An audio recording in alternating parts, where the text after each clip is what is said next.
And we also express our gratitude to the Swiss government and, of course, to the Red Cross for all their contribution in making sure that these girls arrive in Nigeria safely. We must also express our gratitude to all those who prayed all the time this matter lasted to ensure that God intervened. And we must also say congratulations to the families of these girls for all the trauma they went through, and now these girls are back home and safely. So we say congratulations to the girls and to the families. We just hope and pray, as I said earlier, that we have to rescue the remaining girls and all the other girls and even men and young men and women who have been held in Sambisa Forest and other locations across the country as a result of this Boko Haram insurgency. We do hope that at the end of this, that we will not be able to find ourselves in a similar situation in the past, because this is degrading all of us as humans.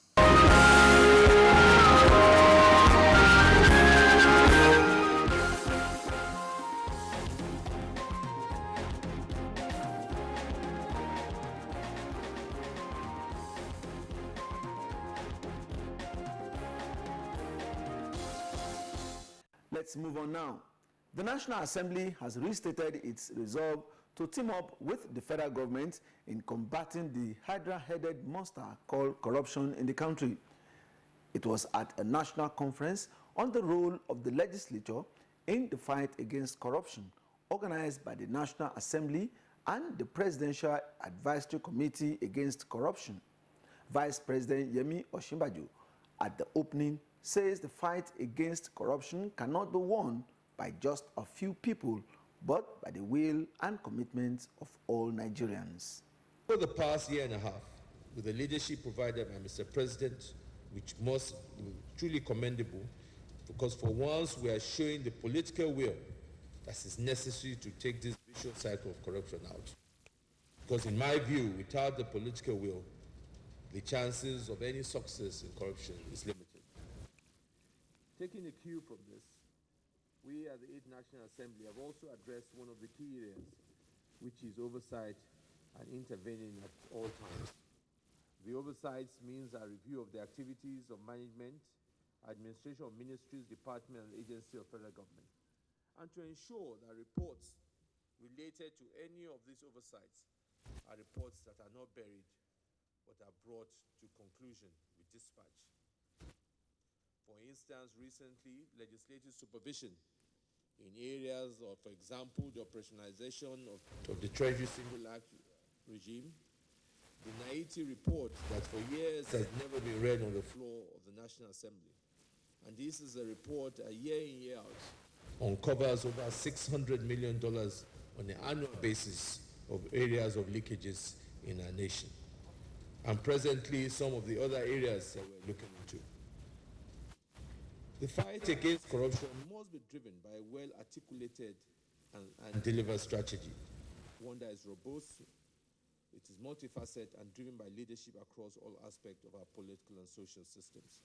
The day Nigeria realizes our potential, that is the day that Africa will rise.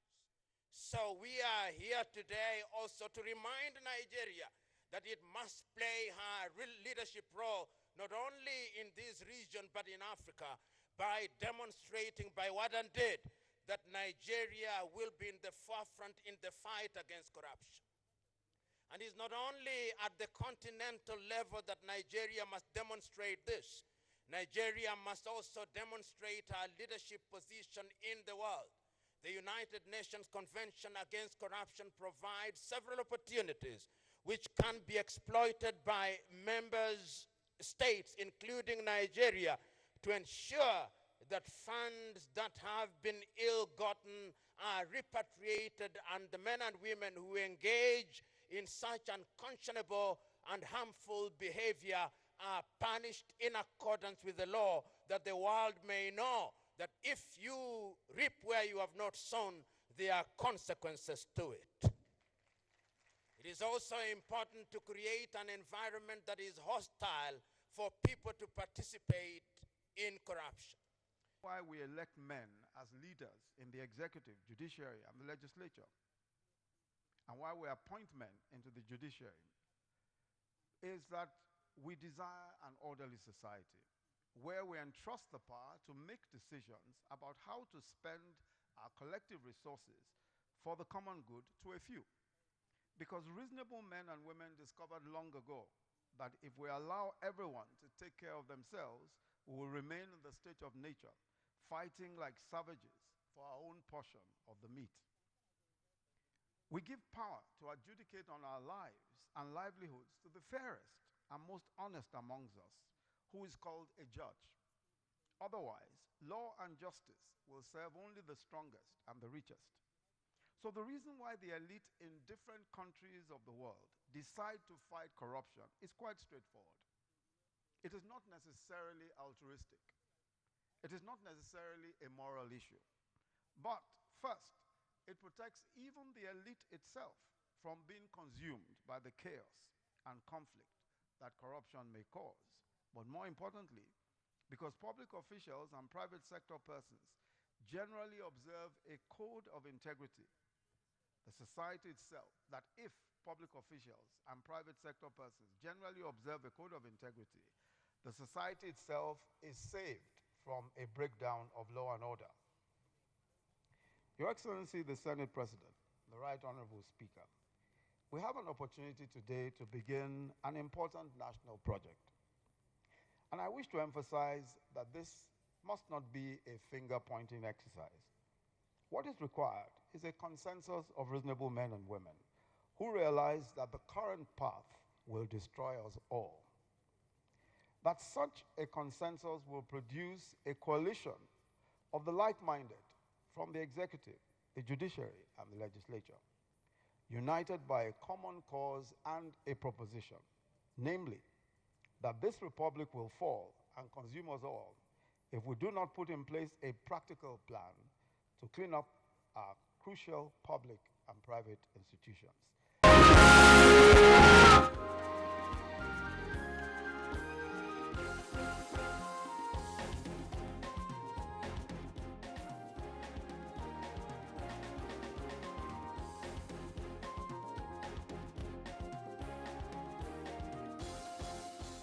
Now, as you must have noticed, the National Assembly is fast-tracking some critical bills that have the potentials of ensuring good governance and contributing to the growth of the economy. One of such bills, sponsored by Senator Fatimat Raji Rasaki, Ekiti Central, passed the second reading on the floor of the Senate at Wednesday's plenary. Senator Raji Rasaki is our guest on the interview segment. The title of this bill, there's an existing bill actually that is a bill for an act, to repeal the Nigerian Export Processing Zone Authority and to establish it as a Nigeria Industrial Development and Zones Commission, like a What's commission. The difference? It's a commission. If there is a commission, it will be like an umbrella. All other zones, we come under it. Under that commission, where they have a board, they have organs, at least that we the bill, the commission will now be called Nigeria Industrial Development and Zones Commission, so that all the zones will now be under it, and it will now focus on the areas of covering metal and steel, agro processing zones, oil and gas zones, and technology zones, financial zones, aviation zones, and all other that may require from time to time. So everything will now be encompassed under the umbrella of that commission. Now, what will be the implications of this on our export business in Nigeria? Well, actually, this will make it to thrive more than before. And the area of industry, if you notice, all our industry has packed up. nobody to come to their aid. They don't have any access to, to credit and all these things. And in the process, millions of people has lost their jobs, and that has given room for all these criminal activities that is going on, that is going around, like kidnapping, all these things now. So, but this, and it will also, help the economy, to revive the economy quickly, because before we only rely on the oil something, but this one will now, expand and be like a general purpose zones, covering, broad range of sectors, scale zones to be categorized as city parks, or clusters, based on land area threshold, and to be determined also from time to time. Are you worried about the poor level of export activity in Nigeria, especially among youth? We have a lot of resources. We have a lot of crops and facilities that we can export. First of all, any country that is just exporting its raw materials and not manufacturing is it will be that country will be as poor as anything, because you cannot be exporting your raw materials outside, and you are not manufacturing, you are not using it to manufacture something. You export your raw material, and in turn you use it to go and you now bring finished product into the country. The country is not benefiting from there. But if there is a manufacturing, like an industrial sort of cluster, that industry will employ so many people, and that will make the economy also to grow. But so the way the export processing zones, they are not. That's not the way to do things. So that this commission will be able to manage them, it will control them, and so that not just to export, but to also use it, at least in Nigeria, so that a lot of people can benefit from the end result. What has been the response of your colleagues in the Senate on this bill? In fact, I'm so happy, because all of them, I mean the 8th Senate, they are very vibrant. They know what to do, and they know that this particular time that the country is suffering from this depression, we can call it depression. It has gone beyond recession. We are just praying to God so that He can quickly, help us to revive our economy. They really, uphold the bill, and they gave it a necessary support yesterday, and that was why it was able to pass second reading. Okay. Are you optimistic that this bill will scale through? Of course, yes, because the bill has been referred to the Committee of Trade and Investment, which I am the chairman, and the industry committee will also come in, and we are all the same. We want our economy to grow. This is not a question of personalized something. No, what is good for we are in the Senate to do the right thing, to do what is good for our country.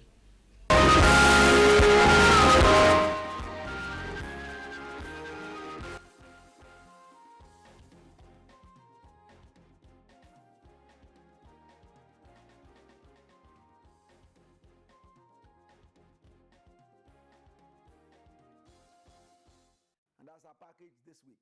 Do join us next week for another edition of the program. On behalf of all of us in the studio, I am Shegun Ojelade saying bye-bye.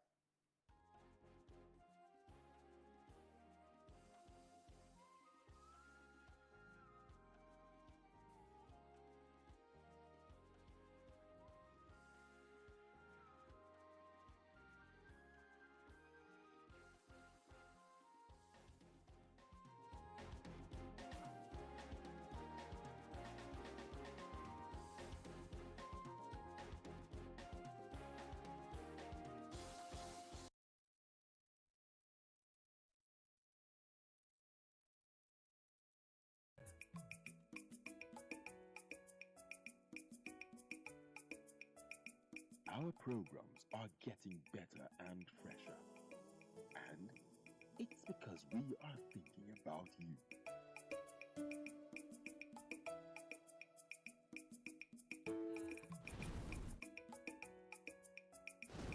NTA, it's all about you.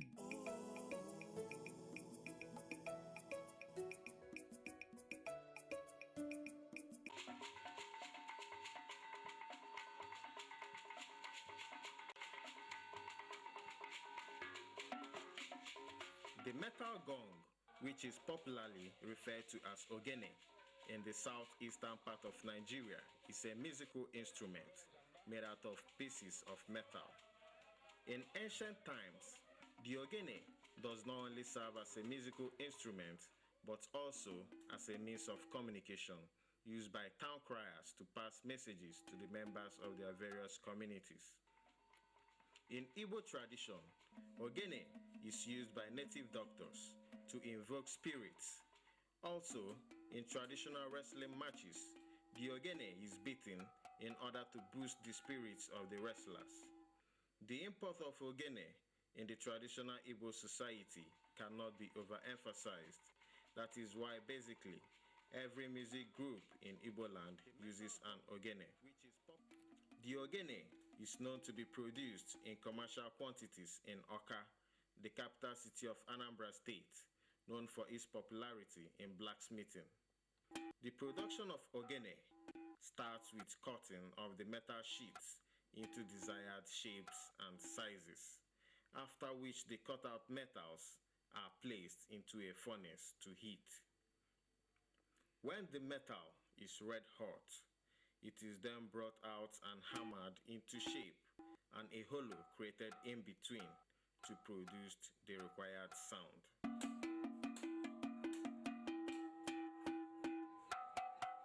The ogene is classified into male and female, and each produces a distinct note. It is also classified into single and double. There is also a large single ogene known as the alo. This is usually used by women dance groups. In ogene, the size of the holes determines the sound that it produces. The smaller the hole is, the sharper the note.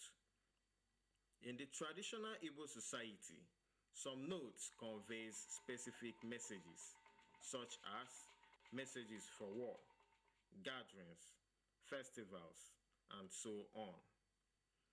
The ogene is a rich part of the Igbo cultural heritage and has stood the test of time, even with the invention of modern musical instruments.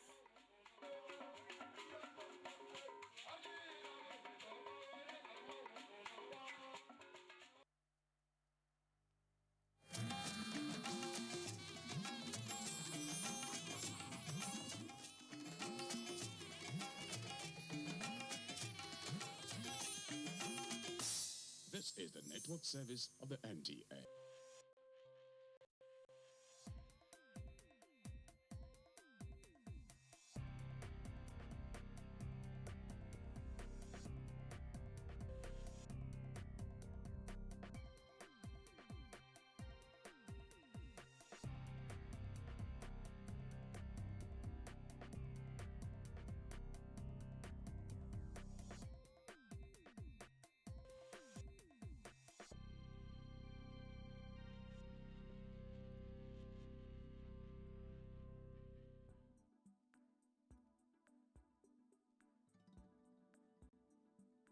If you're applying for an internship role, I will suggest you keep it simple and straight to the point. It must contain all the things that we've talked about. Ensure that your CV is up to date. Please don't write irrelevant information. Some of us write marital status, ethnic identity, religious or political preferences. Please just forget about that. Don't put it on your CV. My first business was as a 9-year-old or 10-year-old thereabouts. I sold greeting cards that I took from Lagos to secondary school. So I just always enjoyed doubling the money I had on me, and I looked forward to doing it so excitedly.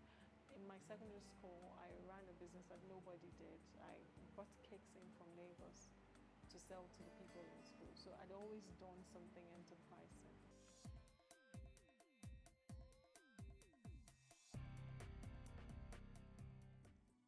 Though a solicitor and advocate of the Nigerian Supreme Court, Adekunbi Adeoye embraced her entrepreneurial instincts, which manifested from a very young age, channeling her innate professionalism towards youth development. I think my early exposure to having to grow up myself, is one of the biggest influences in my life's journey. I schooled at least 14 hours away from home, depending on what luxurious bus was driving. Anyway, so I think that early exposure gave me that independence.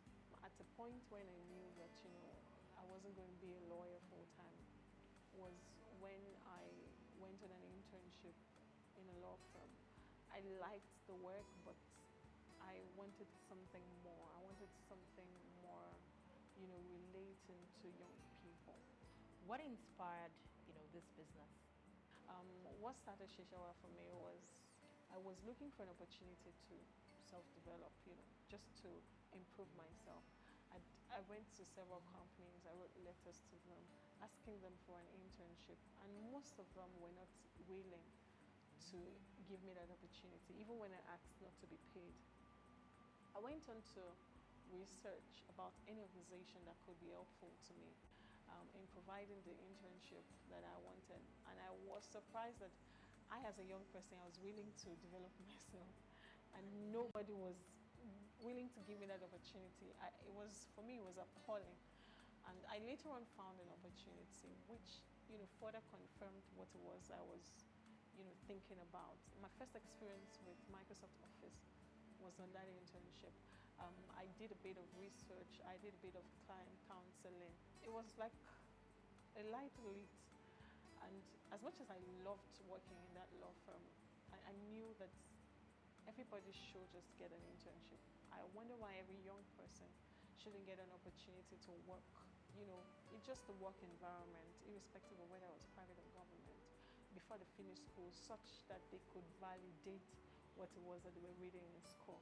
And since there were no opportunities like that, or companies like that, I knew something lit inside of me. I knew it was something I needed to do, because there was still a big gap that was in society. It was especially at the time when the NYSC cancelled students working with companies, which means the job they were doing, who exactly was going to be doing them. So I felt a strong need to begin to develop the internship sector of the Nigerian business, and that's what I've been doing since. Sheshewa, which was coined from a Yoruba expression for "is there a job?", is Nigeria's first internship organization and has grown quite significantly in just 2 years of operation. Sheshewa provides internship opportunities for young people, and these platforms we provide range from internship placements to volunteer placements to work shadowing opportunities to training programs, just to enhance the employability of the average young Nigerian. So we find ourselves, being at the forefront of providing placements for undergraduates and fresh graduates. And presently, we're about 4 people within the office, and we have people who do not work from the office. So I think together we're about 11 people. Throughout our business, we've employed close to 200 interns, all around Lagos, providing trainings as well as meetings, over 3,000 students on a yearly basis, in different universities.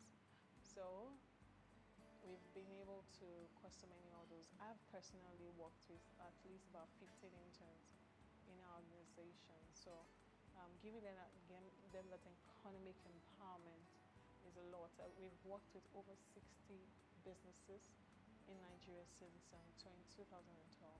For every business initiative, the issue of funding is a notable concern. But this entrepreneur in focus today managed to rise above it.